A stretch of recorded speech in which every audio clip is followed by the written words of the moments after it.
is Trisha with Insectopia, and we are trying another insect. Today we are looking at an Apollo butterfly. This is Parnassius clodius. It took me an extra couple of moments to get this species identified all the way down to species. This individual I need all the way down to species.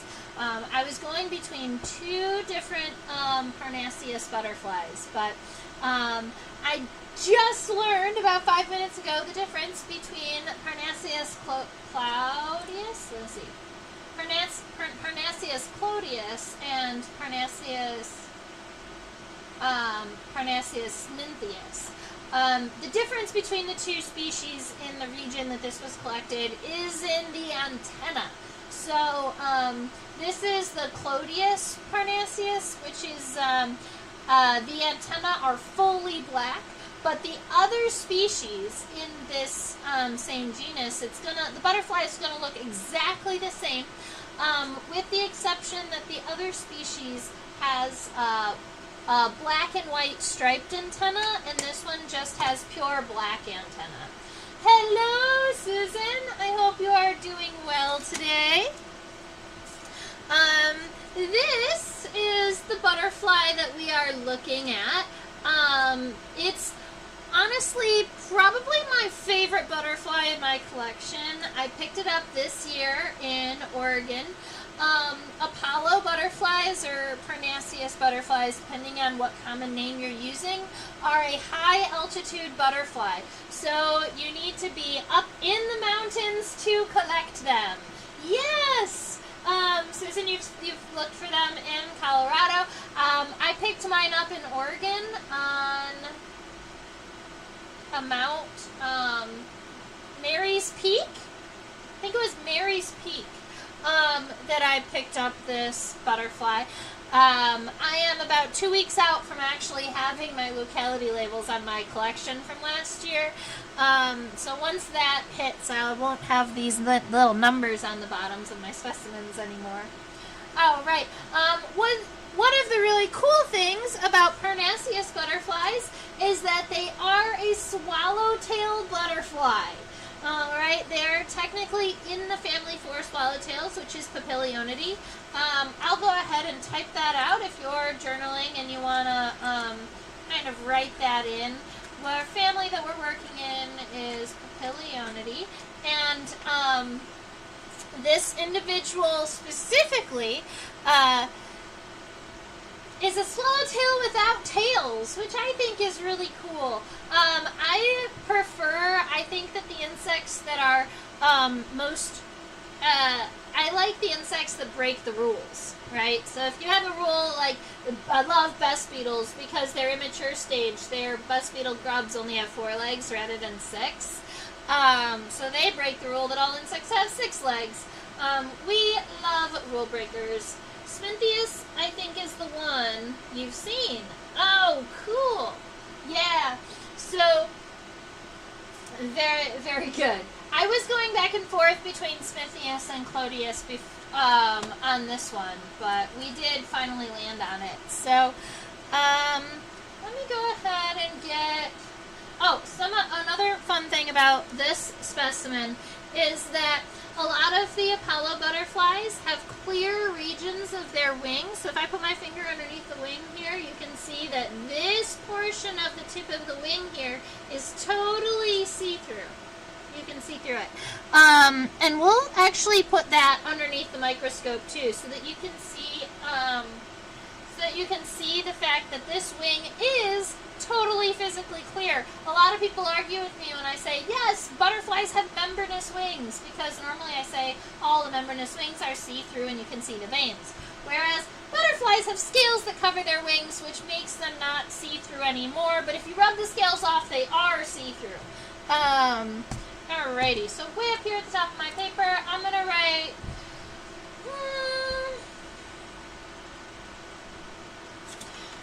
there's 2 different common names we could write. You could write the Apollo. You can write Apollo butterfly, but that common name is specific to the entire genus of Parnassius. If you wrote Apollo butterfly, that specifies the genus, so you could also be speaking of the Rocky Mountain Parnassian, which is also an Apollo butterfly. If you want a common name that's specific to the species, you can use Clodius Parnassian is going to be our best kind of common name here. I'm actually going to write, I like Apollo butterfly. That feels more like a common name to me, and then I'm just going to use that scientific name, which is Parnassius clodius.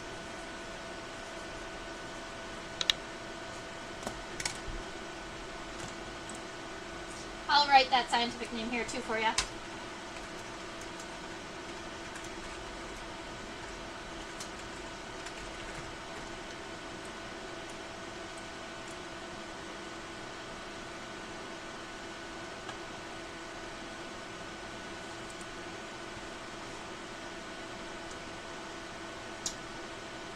Just occurred to me that the local swallowtails have different faces than most other butterflies, lacking those sticky uppy palps.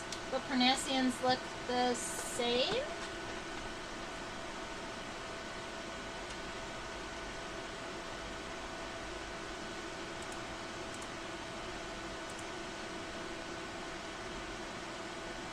So yes, I love sticky uppy is a very scientific term. I love it. No, Parnassius butterflies do have those, I believe they're labial palps that come up straight like that, that almost look like horns. I wouldn't know if swallowtails also have it. I would actually have to, let me...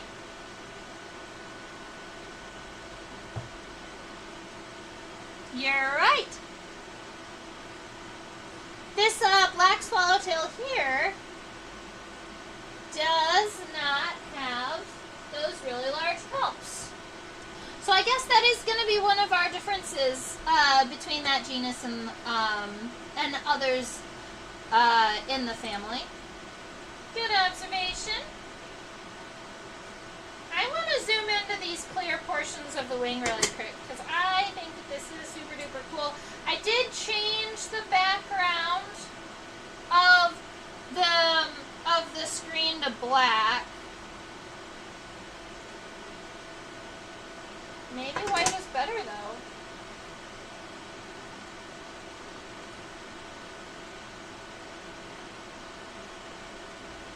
Well, that's not what I expected. This is the scales on the wings. And even in the regions that are clear, there are scales.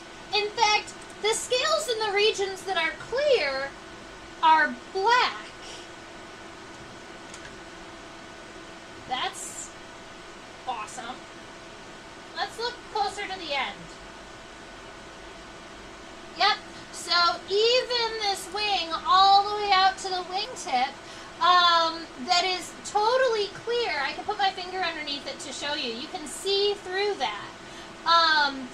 But there are still scales on the wing. It's just that the scales are so much more separated out, and or they're shaped a little differently. They've got this kind of very thin, narrow shape to them. That's so cool.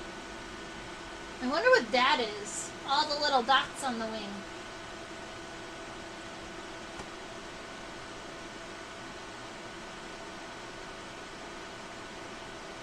Alright, and then maybe we'll go over here and look at one of these spots real quick. You can see the spots, they still have all of those scales on the wings, but the scales are a lot thicker. They're shingled, and they're covering that surface densely so that you can't see through all of the way. Now, the scales on the wings of butterflies are important, not for flight, but they are important for things like dispersing heat across the wings. So when the sun hits the wings, they don't end up with hot spots. spots, especially in the darker colored scales. And in some moths, the scales on their wings are actually built in shapes that stop and mess up with the sonar.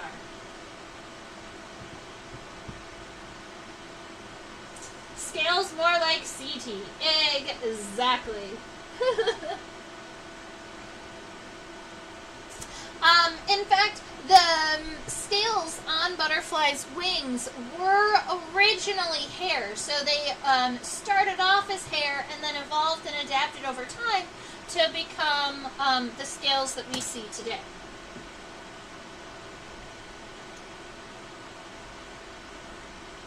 Alright, so if you want to see an example of that,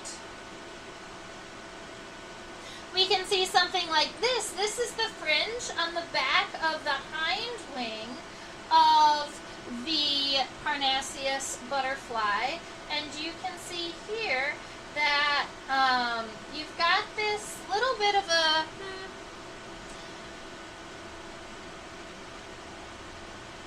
The only word I can think of is ombre, but like a change over time of the scales that are really nice and thick over to the edge of the wing where those scales are now hairs and they're nice and long and thin.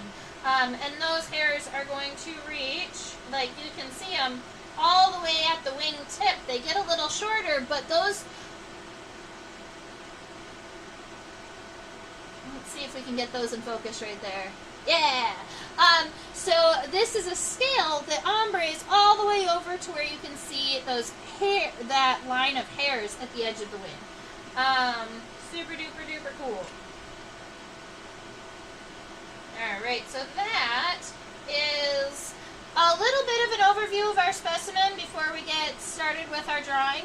I do want to make sure that I get a nice view of this butterfly here in kind of a larger perspective, because this specimen you cannot see in its entirety underneath the microscope. So I'm just going to throw this guy right here, and I'm going to get a really quick sketch. There we go, now it's in focus. I'm going to get a quick sketch of its entire body. It's really good for us. It's really good for us to look at the butterfly in its entirety, because once you get it underneath the microscope, it's really hard to see the differences in size and to get a perspective on, oh, what's the size of this in comparison to something else. So let's go ahead and get started. The head here, I'm going to start off as very round. So we're going to have kind of start with the left and right parentheses. That was too big. Make sure, you know, the head of this butterfly is pretty itty-bitty small in comparison to its wings, and we want to make sure we have enough room for those wings. So I'm just going to make sure that my head is... We're going to start about like that. The back of the head is going to be straight across. And admittedly, the front of the head is going to have some additional characteristics when we zoom in and check it out underneath the microscope. But I'm just going to sketch this out as kind of this little hill, and then we'll add all of the features we need afterwards. The next region of our body is the thorax. This is where the legs and the wings are connected. All 4 wings, all 6 legs. Welcome, Jared! And those of you out there who are hanging out with us, feel free to chat with me in the chat box. You do have to subscribe to get there, but then you can ask me any questions you want, or let us know what you want to draw next week if you have an idea and you want to come back. Oh, right. So this thorax here is a little bit longer. I do like to go ahead and kind of arch those shapes out just a little bit to give that thorax some structure. And then the abdomen. It's so pretty. If you look at the abdomen from a lateral perspective or from the side, the top of it has this frill of white hairs, and the bottom of it has this frill of yellow hairs. So pretty.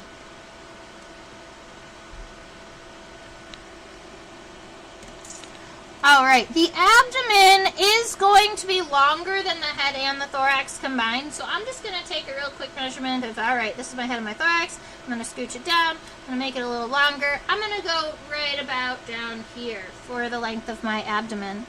And we're just at this moment creating kind of basic shapes. And then when we zoom in and put it back underneath the microscope, we will we'll be able to get further details. My abdomen just went off to the left. It just went a little crooked. So I'm going to fix that for myself really quick.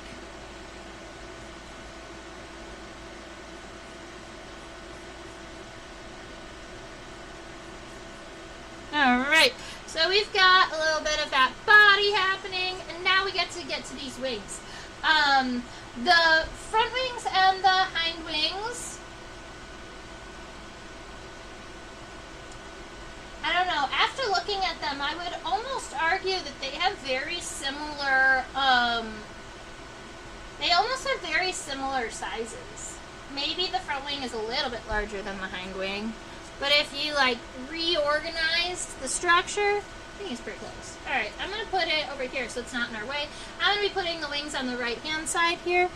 So make sure that that front wing is coming up from the very front of your thorax, up at an angle, bloop, bloop, bloop, bloop. And I'm going to get myself a really quick, let's see.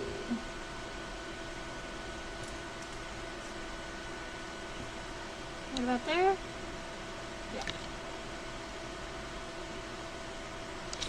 Alright, the length of this front wing here is about 1 1/3 the length of the body, if you wanted some type of estimate. So if you were going to take the head to the abdomen, you want to take that size here, and then add approximately 1/3 to the end of it, which means I got mine just inside of the paper. So we're gonna say right around there, that's where it's gonna kind of be the widest point. I do want to curve kind of before that.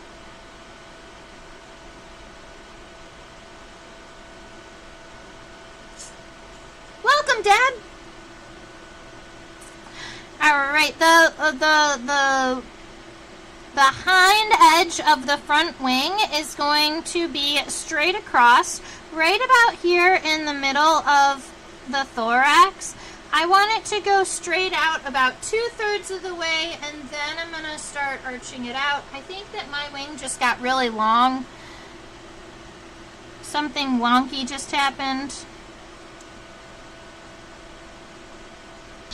I think the wing needs to be shorter.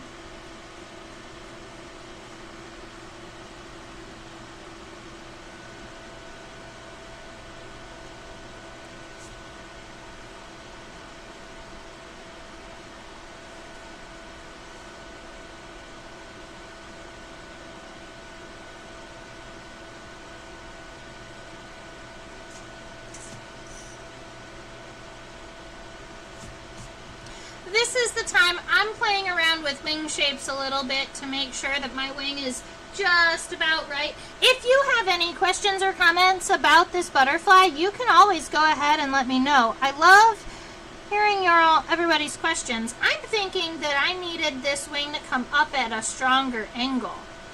That'll make the wing a lot larger. Yeah! That's what was wrong. The wing needed to be slightly higher.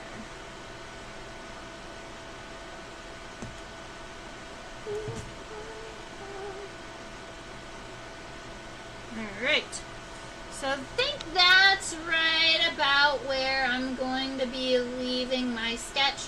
There might be things I change when we zoom in, but I think that's right about where I'm going to leave it. Yes, Lepidoptera. Specifically in the family Papilionidae. This is a butterfly that is in the same family as swallowtails. All right.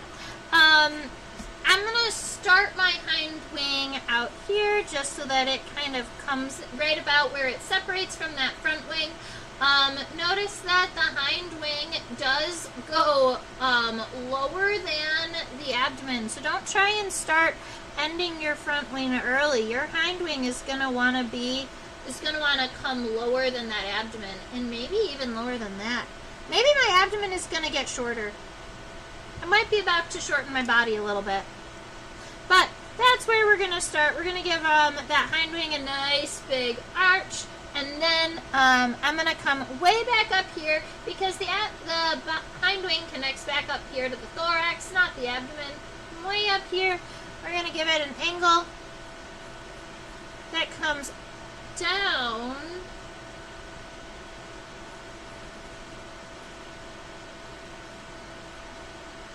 kind of like that, because we've got an angle that comes out, but at some point right about and aligned with the length of the abdomen. So I'm going to be making my abdomen end right about here. That's going to feel a little better for me. And then the hind wing angle ends at the end of the abdomen and then goes straight down and meets that hind wing. Very good. So we've got those wings all taken care of. If you wanted to add those antennae in, the antennae are only going to be right about that long. So you can give yourself an estimate for length if you would like. But we're going to go ahead and put this butterfly back underneath the microscope and zoom in.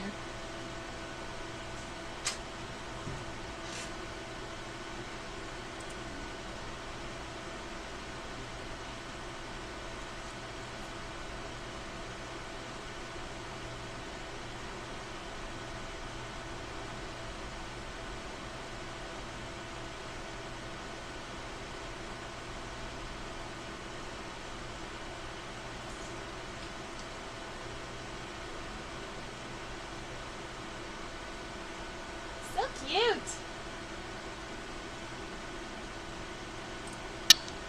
Alright, we're going to leave it just like this for right now because we are all nice and focused on the head and those palps. You cannot see the antenna from this view, and that's because the antenna are connected right here, kind of at the base of the head, and that little black shadow there, that's the antenna moving forward. It's just that they are a lot higher than the head, so they're just essentially out of focus.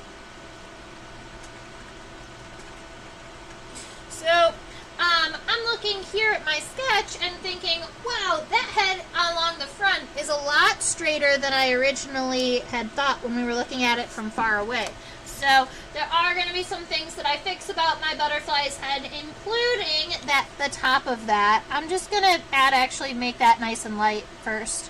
So I've got the top of my head that's flat, the bottom that's flat. I have to add those eyes. Those compound eyes take up essentially a third of each side of the head.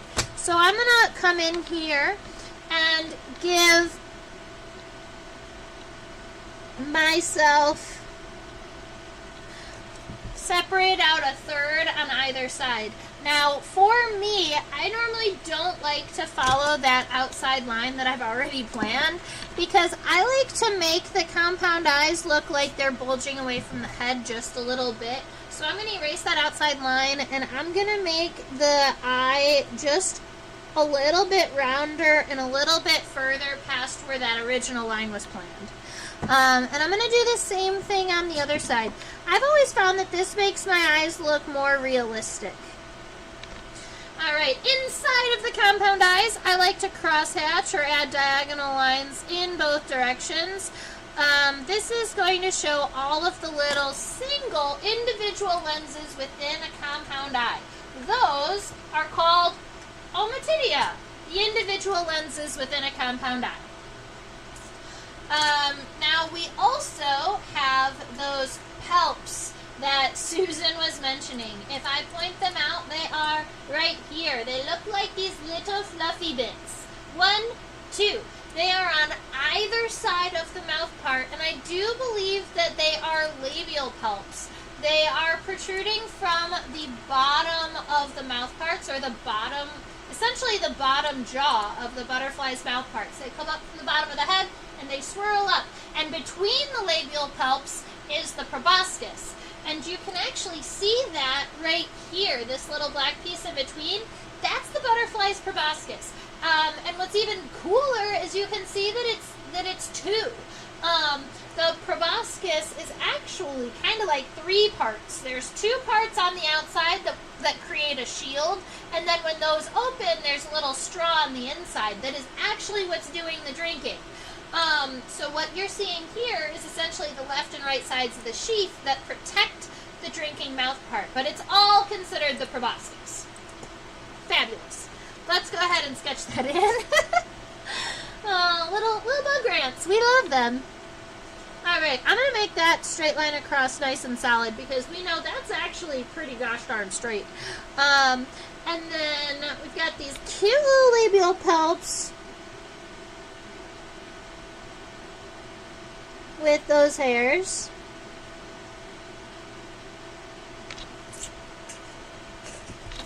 So I gave myself those little labial palps.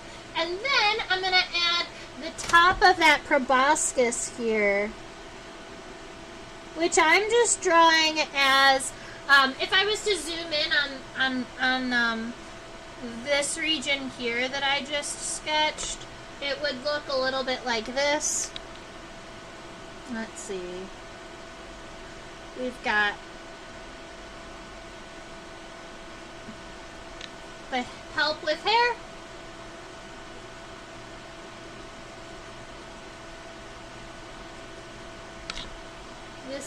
The other palp with the hair, and then in between, a little bit further, is the proboscis that is split.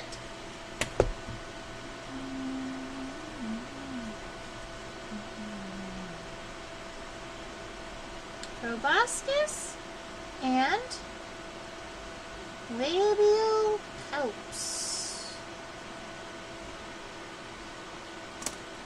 Alright, now that we've got most of those head things all figured out, we do have to zoom out to see the antenna. These antennae are not going to be considered clubbed, they're going to be considered knobbed antenna. And the big difference between a knob and a club is that a knob gradually grows at the end, and a club is straight and then wide. You can count how many segments are in a club because it's obvious where the club starts. Whereas in this antenna here, the antenna does get wider at the end, but it's hard to see exactly where that knob starts, like where it starts growing.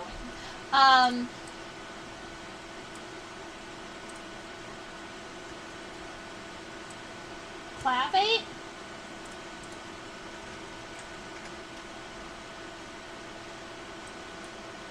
No.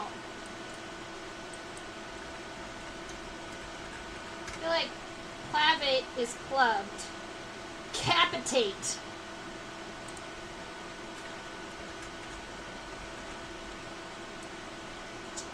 So these are capitate antennae. I wish it would zoom out. Oh, it does zoom out a little bit better. There we are. Now we can see the entirety of the antenna. Let's just get them in focus real quick. I think that it's kind of cool that these antennae have these little kind of, a lot of times butterfly antennae are very, very straight and don't have all of this kind of additional rings or knobs on the antenna. But this one has like some regions that you can tell where the antenna segments end, which is kind of cool. The antennae are coming out instead of from the front or between the eyes. The antennas are coming out from behind the compound eyes. So from right around here, I'm just going to take my antenna right through the compound eyes on both sides. So I'm just going to take them out like this.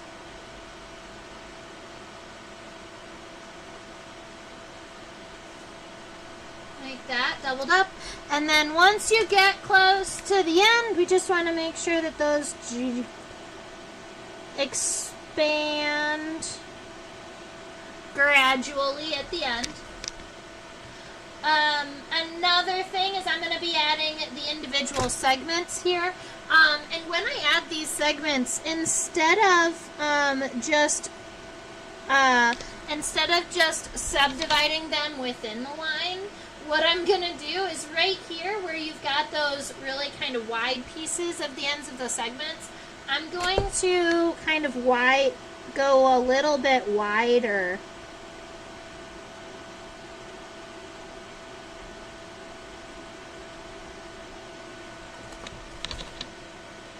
Kind of like this, so that you can see that.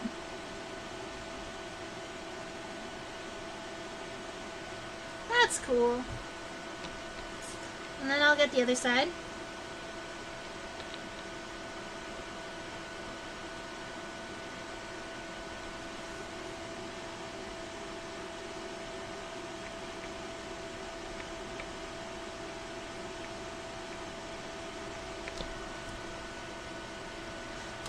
Something along those lines where you've got those nice widenings at the end, but they're not all the way clubbed.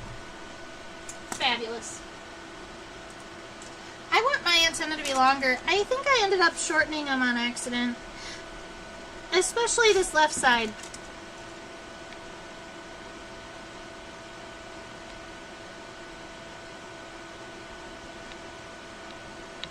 Whoops.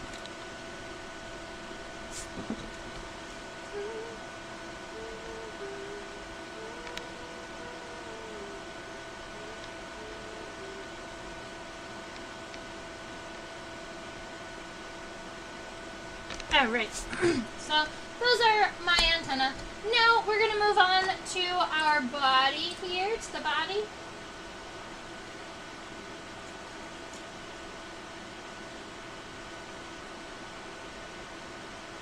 That's so cool. Oh, hey.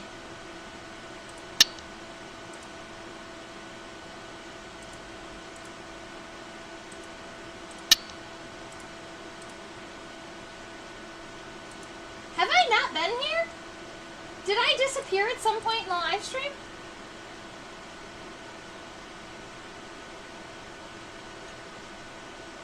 It's funny. I thought I was here the whole time.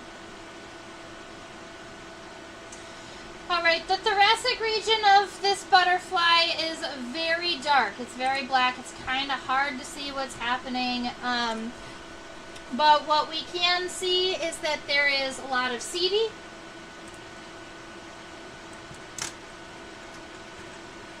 Setae is hair, and if you want to use the word for hairy or fluffy or covered with hair, the word is setos. I've been here. Okay, good. Alright. Bloop, bloop, bloop. I'm actually pretty happy with the shape of my thorax here because it's essentially like a dark placeholder. We know that the thorax is there, but it's so dark and covered with hairs, it's really difficult to see anything like sutures or sulcus or any kind of actual feature on the exoskeleton. So as long as your shape is there, you're good.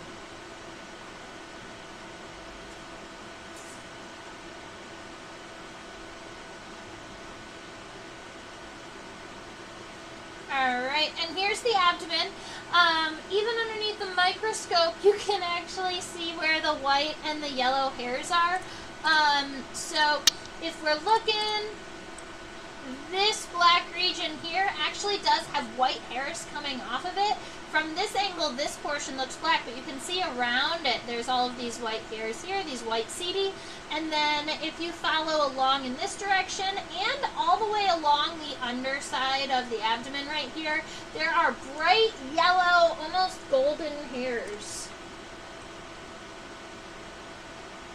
And if I zoom in, I'm curious, I'm going to do it.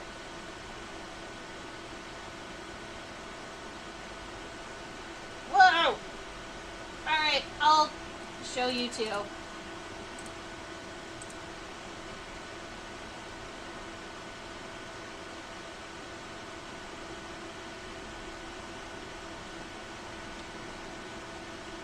I don't think I realized that the scales that are on the wings can also be on the body. Look at that.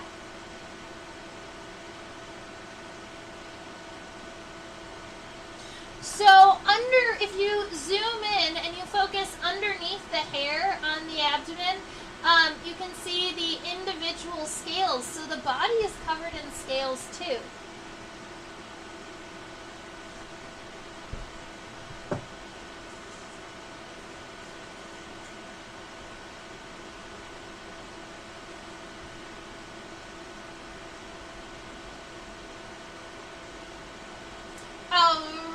Deb asked, is the dark area on the wings there so that the butterfly looks like a different kind of flying insect to predators?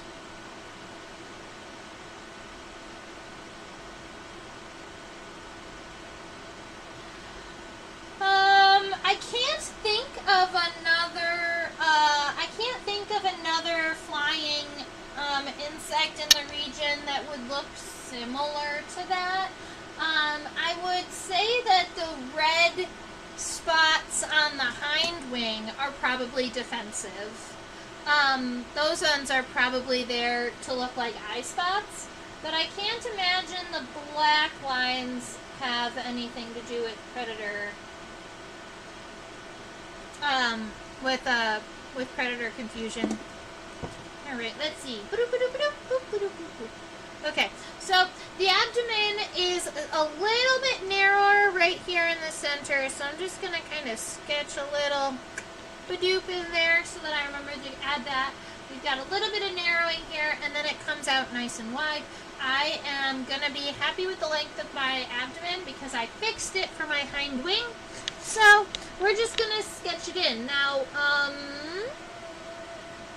in the beginning of this abdomen here, I'm actually just going to start with, instead of doing these really hard lines, I'm going to start with that hair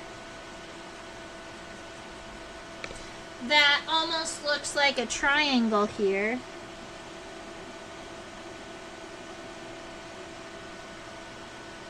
And then add the abdominal segments after that.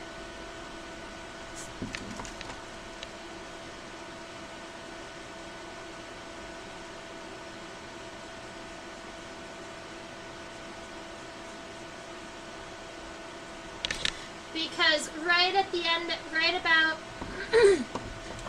there in that triangle is where the abdomen also gets a little bit narrower. Maybe not as narrow as I just made it, so I'm going to fix that just a little bit. I want to make it more like that. It's a little bit narrower, and then it comes out a little wider. If I wanted to count abdominal segments, I can do so. 1, 2, 3, 4, 5, 6, 7, 8-ish. 1, 2, 3, 4, 5, 6, 7, 8, 9.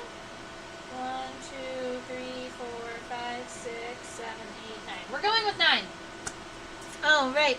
So the 1, 2, 3, 4, 5.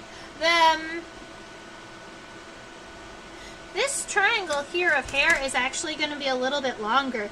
It's this goes all the way down to the 5th abdominal segment. So we've got 1, 2, 3, 4, 5. They need to be smaller. 1, 2, 3, 4, 5, 6, 7, 8, 9. Alright, that's a little bit smaller. So we've got those kind of lightly sketched in. This triangle portion of hair goes down to 5. So I'm just going to start it there.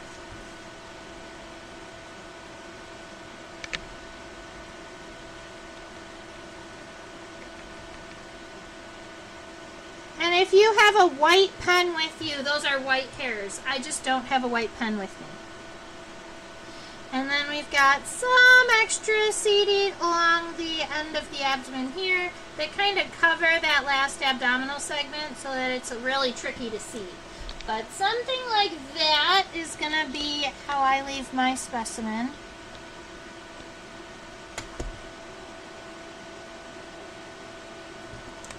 Something like that.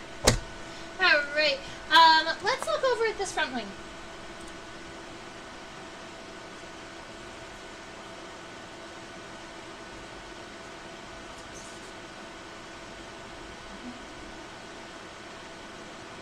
I just absolutely love the scales and the wings. Just think it's the coolest thing. And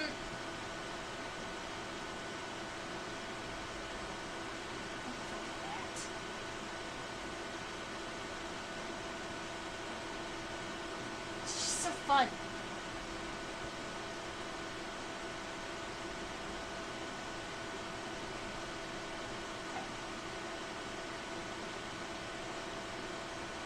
Alright, my goal is going to be to get as much of this front wing into frame as possible and straight. So let's see how we do.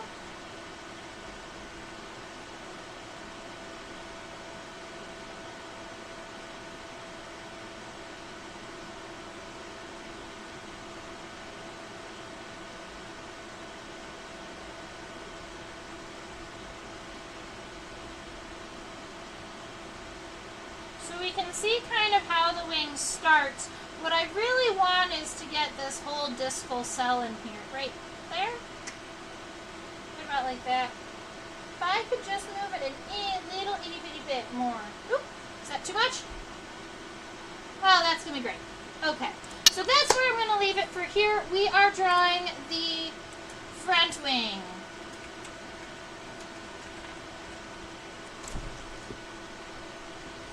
Now we already have the outline of the front wing. I do want to I'm just going to look really quick at my wing here, see if I want to change much.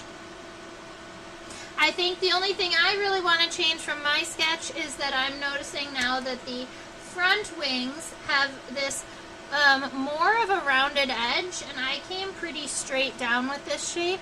So I'm going to want to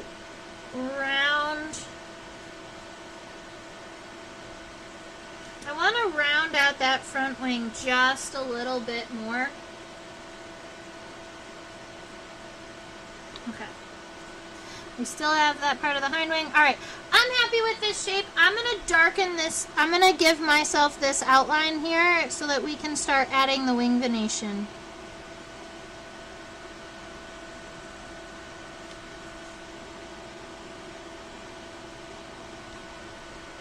Alright. And erase any of those little sketchy lines that you don't need anymore. Perfect.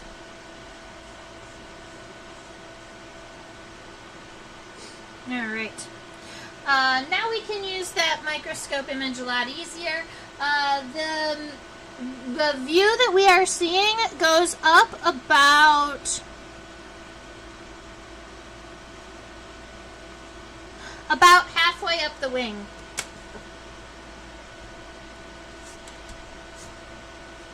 So that cell is going to go all the way right up to about here. There are a couple of wing veins we want to make sure we add. We've got a costa. The costa of this butterfly's wing is going to be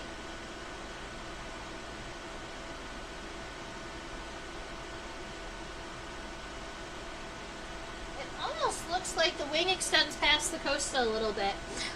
Because our costa starts here at the top and then kind of runs along the front edge. A lot of times the costa is directly on the edge of the front of the wing. But in this specimen here, it is separated slightly, and you can see it in this view. This right here, this line, that's the costa. It does eventually meet the front of the wing, but it doesn't meet the front of the wing to almost the very end. be underneath the costa is generally a subcosta. Let's see. And then we get this cell. So I don't see a subcosta. We might skip that. Alright. So from here, we're going to follow that costa up. And then eventually, I'm going to see right around here, that's going to be about time and a half the length of the oh. My antenna might have actually been long. Alright, we're going to go up.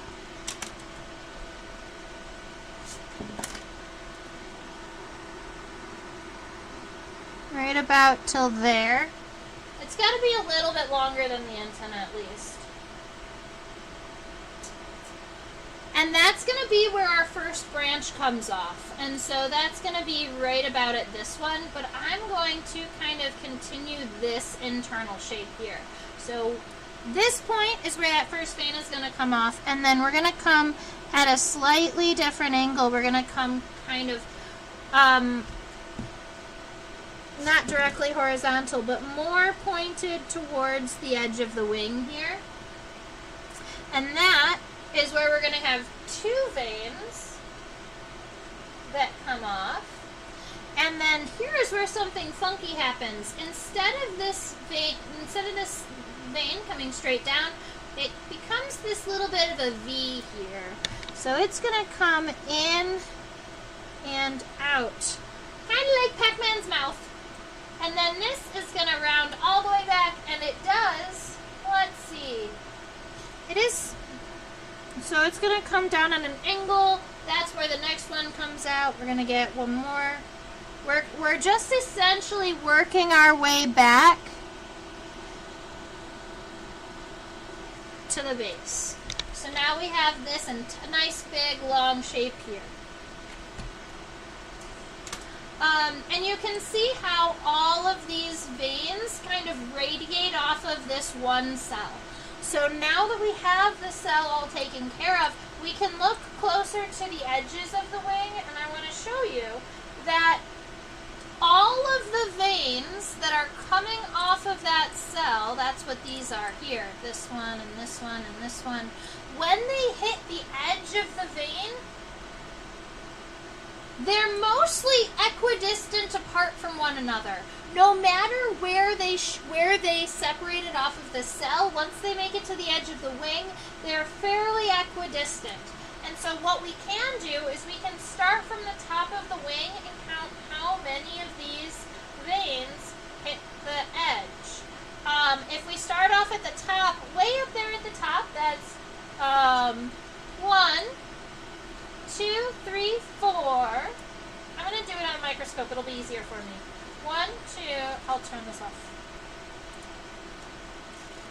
1, 2, 3, 4, 5, 6, 7, 8, 9. 1, 2, 3, 4, 5, 6, 7. 1, 2, 3, 4, 5, 6, 7, 8, 9. There are 9 places where those veins hit the edge of this wing. So, what we can do is subdivide that. We're going to follow here the edge of our wing, and I'm just going to give myself 9 little marks. Really, really light. I'm going to go 1, 2, 3, 4, 5, 6, 7, 8, 9.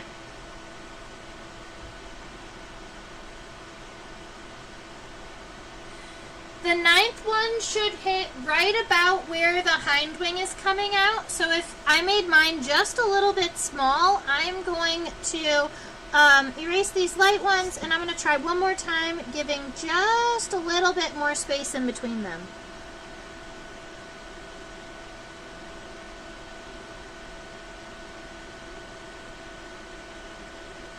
Alright, so I'm now happy with these 9 little notches here.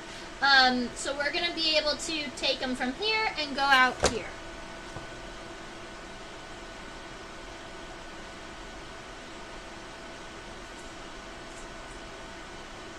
With the exception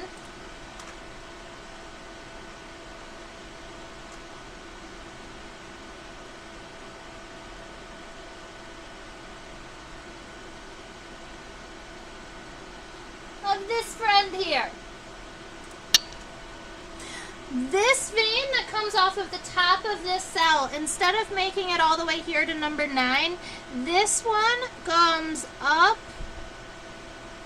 and then meets the costa up at the top of the wing. So this one that comes off of the top of the cell does not actually reach the edge of the wing. It just kind of ends right about here.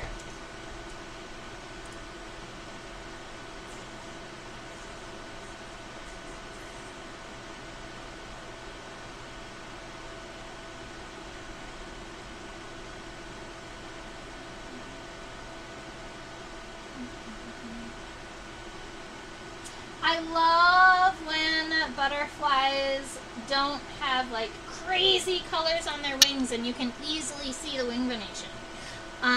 So right off of the top here, this is going to be the vein that arches up and meets that top spot that you've got.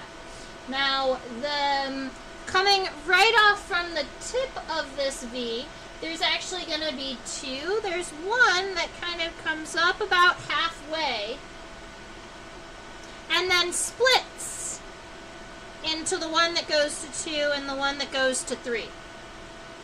You've got another one that starts almost at the same spot and goes off to 4.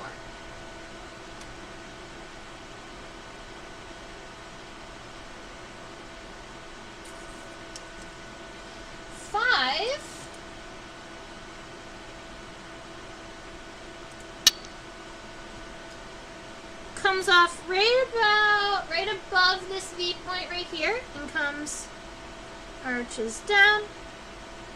We've got another one right around here. Comes out.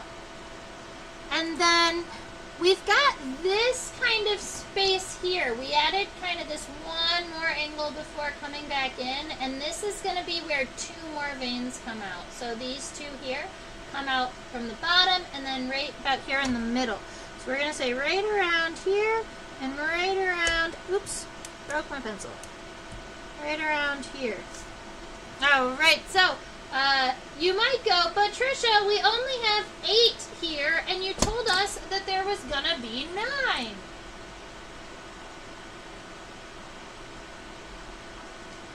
There is one more vein, but this vein does not come off of the cell. It doesn't come off of the discoid cell. This is the anal vein. And it's the bottommost vein of the front wing. It comes off from the body.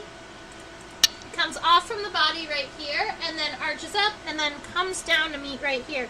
This vein doesn't connect to anybody. It's just doing its own thing, and it made it from the body all the way to the end of the wing. And that is going to be the wing venation of our front wing. Now, there is also some coloration if you wanted to add some kind of colors and shading in here. There is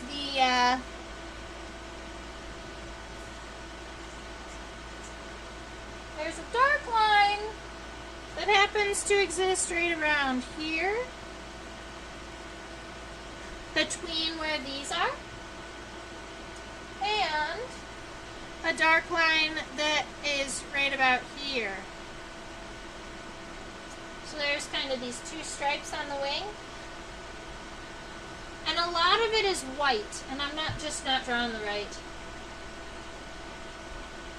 Alright. Let's go look at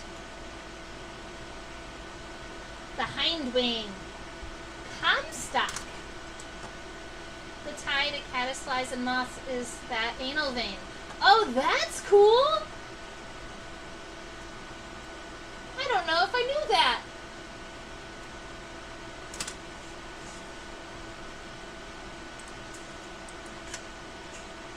Gonna have to look up a couple things.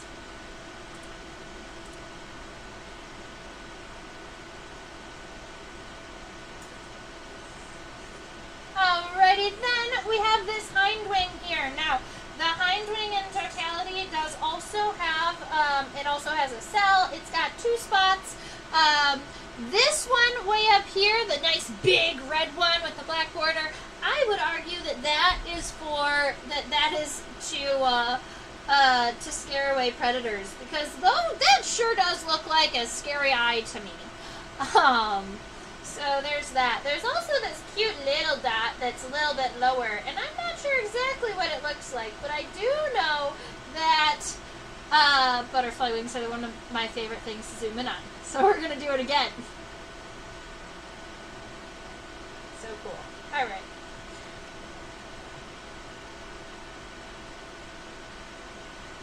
So because this butterfly is so large, I do not have the ability to get the entirety of the hind wing underneath the microscope at one time. But what I can do is go here. Oh, and note, Tifa, this is actually not a moth. It is a butterfly. This is the Apollo butterfly, Parnassius clodius. I really wanted more. Give me more. Ah, that's better. I'm happy with that. Okay. So there's a couple of things that I noticed while I was kind of zooming around on this wing here. And one of those, let me see if I have a dark background. Here we are. Okay. So one of the things that I noticed about the shape of this hind wing is that the hind wing does come out on an angle, but then right about here, it comes down straight. You'll see it on both sides. So it's nice and round, but there is a fairly sharp angle here, and that is right about in line with where, if the butterfly was to close its wings above its body, these angles here are right up against the body, and these ones here are going to be are elongated past the length of the abdomen. So I wonder if that has to do with the shape of its wings here. But just make sure that you get that in your sketch. Now, if you've looked at your drawing and you've looked at this butterfly and you're happy with the outline of your hind wing, this is the time to go ahead and get the hind wing, that line kind of nice and dark. Finalized. So that we can... I'm not happy with that. Don't give a corner here, though. Needs to stay roundy. More roundy.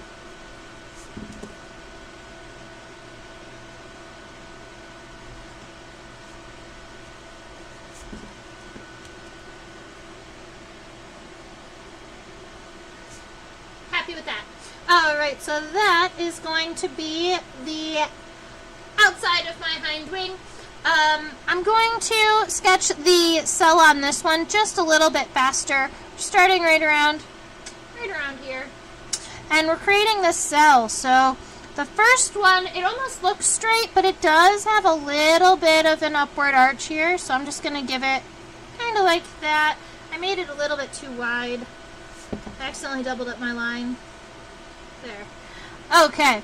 And then after that, we're going to start creating this circle. So from here, we're going to come down and this, and we're going to go straight down, and we're going to go back a little bit. So this is going to be, when I say straight, I mean that it's kind of like parallel to the end of the wing. So this one, this piece here is kind of parallel to that edge.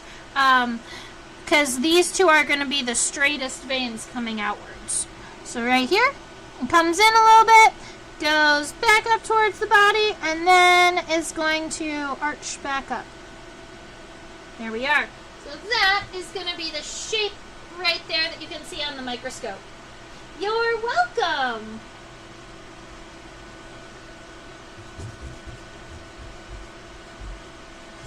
Okay. Now, all we have to do... Oh! Never mind. Okay, so now all we've got to do is get all of these veins sorted. Let me throw this on the microscope really quick for myself. I didn't think so. Oh, it does have one.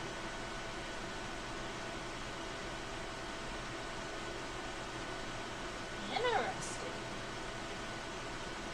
Okay, so there is one very There is one, almost looks like a kind of a weak vein that exists right here above this cell, just like we have on the front wing. But it does kind of hide underneath the front wing until the very end, and then it just kind of comes out here. So if you want to add every vein, make sure you've got a little bit of a little vein coming out from right underneath that front wing. Now, to hit the edge of the wing here, we're going to have, if you count this little one, we have 1, 2, 3, 4, 5, 6. There should be 7. I don't see number 7. I only see 6. Okay, there's 6. 1, 2, 3, 4, 5, 6. There's 6. Alright, so we're going to evenly disperse 6 endpoints here. So that's going to be 1, 2, 3, 4, 5, 6. That is way off. These are going to be significantly more dispersed than the front wings. So 1, 2, 3, 4, 5, 6. That's better. So make sure you've got 6 little tick marks that you know you're going to. That first one is way up here. You've got that one covered. We're done with that one. The second one is going to come out from right about here. It's right about in the center of this cell. And it comes up and down. Reaches right about here. The second one starts here at this angle we've created and comes down towards its end spot. And now we get 2 more, and these 2 are very close together. They start really close together here, but they actually separate because this one kind of comes up and this one comes down. And that's to keep this, this nice and even. And then we get 1 more, and it comes out from right around here and falls.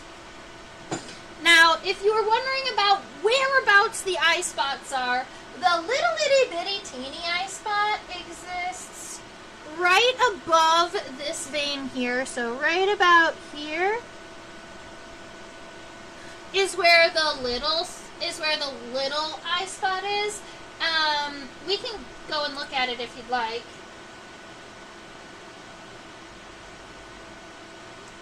I increased the light from my own eyes. There we are. So that's where this little spot is, right around here. And then the big spot actually exists up in this region.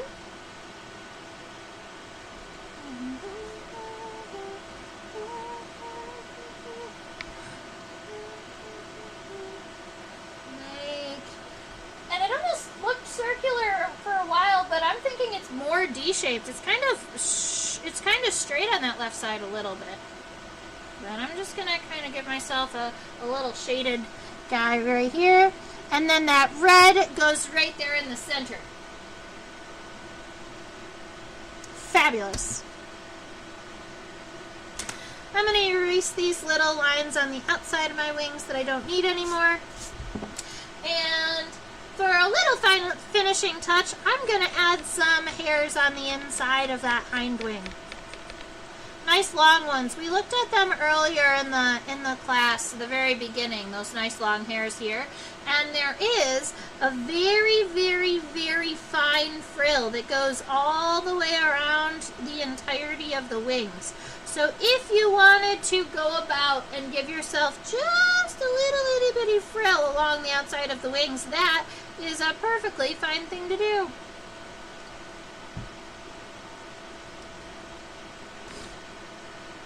Okay, like that.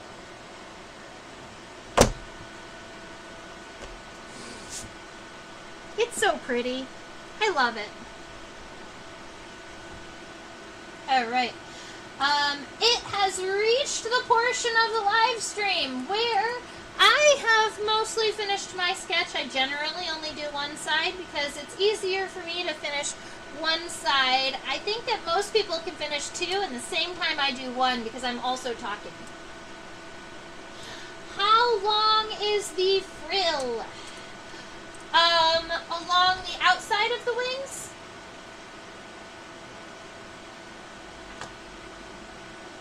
I can get you an actual measurement on that.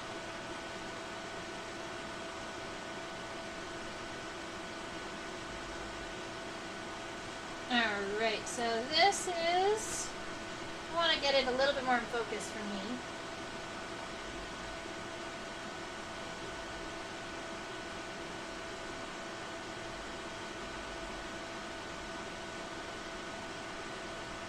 Alright, that's better. Okay, we're going to measure it in millimeters because I believe it's going to be pretty tiny. Shrink that up.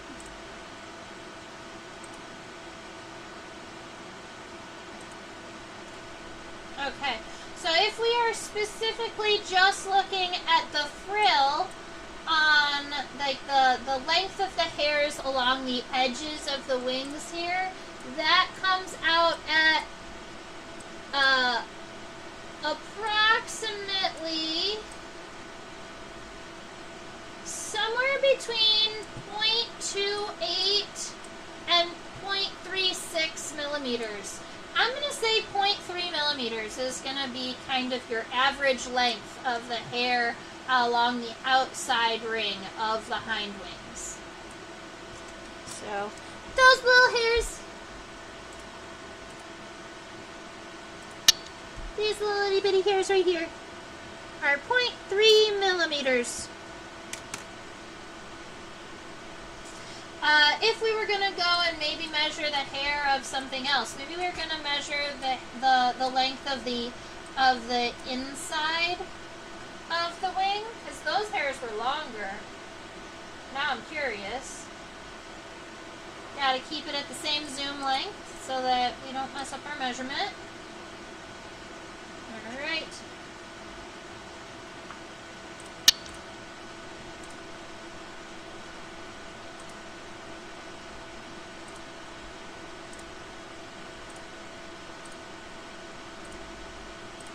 Alright, I've measured a couple of these hairs down the way to see, and they're all measuring anywhere between 2 and 2.5 millimeters. So over here, these long hairs on the inside of the hind wing are anywhere from 2 to 2.5 millimeters long, and then these little ones are 1/3 of a millimeter. That gives us all of the measurements. Is there anyone else who has another question about measurements?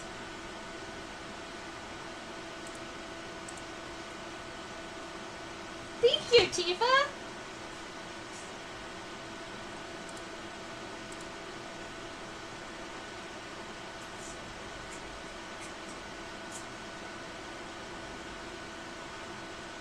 All right.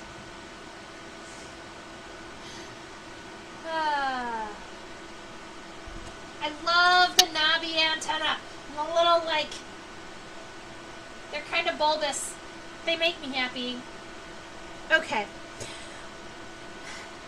Questions, comments, concerns. Also, at any point at this time, because we finished our drawing, if you have a suggestion for an insect you'd like to see next week or you'd like to draw next week, and I have it in my collection, I would definitely be willing to take note and draw whatever you'd like next week. I kind of just make these up as I go along, so you helping me out is super helpful, and it tells me what you want to learn about also. Let me go ahead and just show you mine really quick in a big kind of way. This is my Apollo butterfly, Parnassius clodius. Keep in mind it has the same wing venation as a swallowtail butterfly. Now, a swallowtail butterfly, in between these two veins here, in between the second and third veins that meet the outside, that's where the tail comes out. So at some point, this no longer has the tail of all of the other swallowtails, but at some point they lost it because they do share a common ancestor. Wing venation goes costa, subcosta, radius, median, and then anal.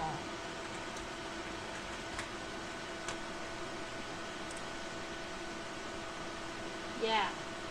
Costa, subcosta, then radius, media.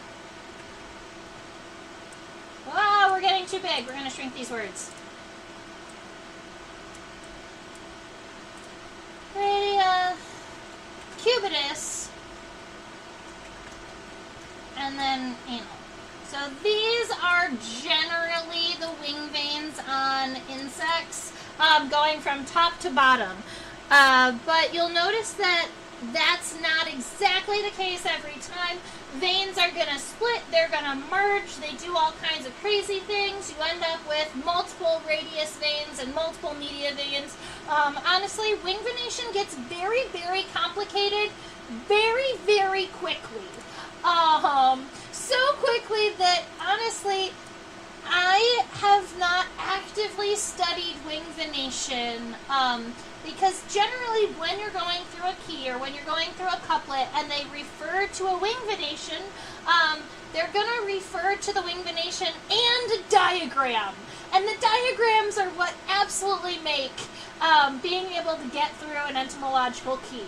All right? Sometimes, even if all of the other scientists are using one word for one body part, this individual in this order has decided that this part is actually called something different. And then you're like, okay, this is a word I've never seen before. And so you have to go to the diagram and then be like, oh, it's what I would have called X, but they're calling it Y. And surprisingly, this happens more often in entomological literature than I would like it. Deb, I'm not sure if I answered your question. Those are the wing venations. I'm not sure about colors. I would assume that most wing venation, the color is mostly white to beige. Let's be fun and put a rosy maple moth underneath the camera and see if the vein is a different color.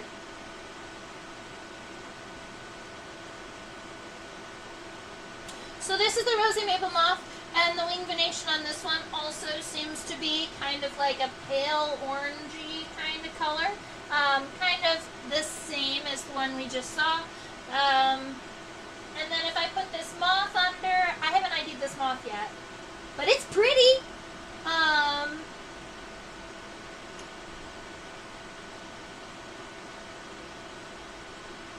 This moth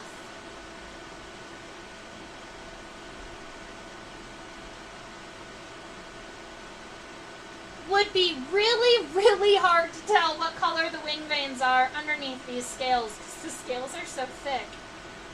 Ooh, pretty. You can see it in the microscope! Look!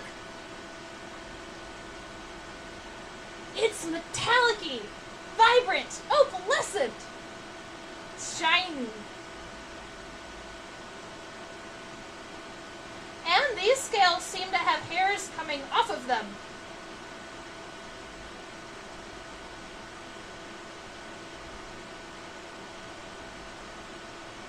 Okay.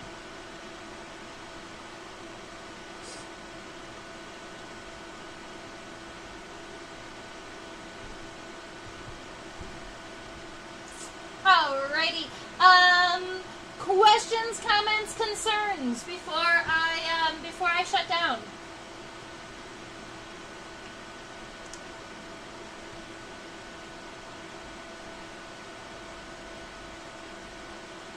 I'm hoping that I answered your question, Deb. If you have any other additional questions, you can go ahead and let me know. I'm thinking, I'm gonna just throw her under here because I want to make sure we end with the correct butterfly under the screen. Let's see. We're not going to do another butterfly or a moth. We want to change it up a little bit. We recently did a hymenopteran. We did a velvet ant 2 weeks ago. We do beetles regularly. We haven't done an orthopteran in a long time. We could do some kind of orthopteran.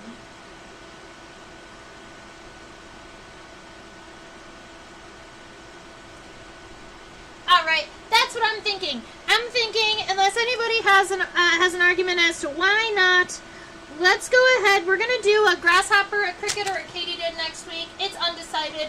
The likelihood is I really want to draw a pygmy grasshopper. We've probably already drawn pygmy grasshoppers.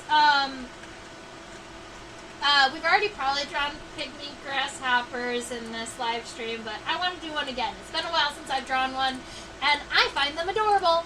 Plus, I have so many pygmy grasshoppers, and I have not been able to come up with a couplet or a key or an identification of them from anywhere. So they're about 1/3 of an inch long, and their entire body will fit under the microscope, so we'll be able to get a full-length measurement too. Alright,